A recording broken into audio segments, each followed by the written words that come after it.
Ayan mga idol, magandang araw. Nandito tayo sa ano, Taal Lake.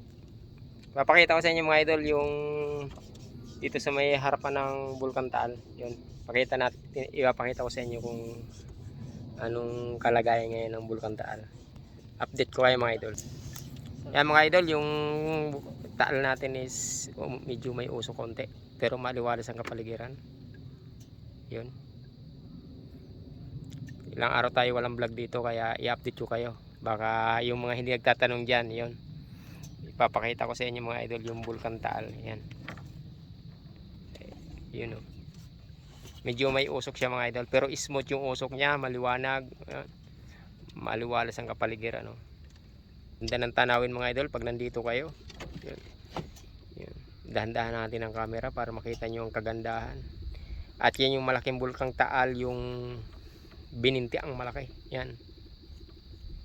Yan mga idol. Yun. Smooth. Yan. Ganda ng tanawin mga idol. Itong pinagmamalaki ng laurel mga idol. Yan. Talisay. Yan o. Dahil sakop na ito ng talisay. Yan.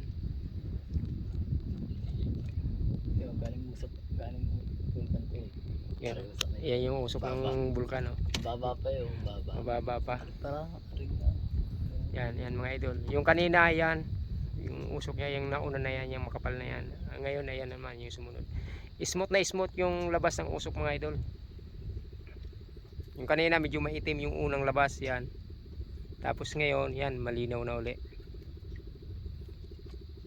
Yan, update ko lang kayo mga idol. Dahil baka sa mga hindi nagtatanong dyan, nasaan na yung Sile Loreno, bakit walang updated. Yan, update ko kayo. Huwag kayong kabahan mga idol dahil maaliwalas ang ating kapaligiran. No?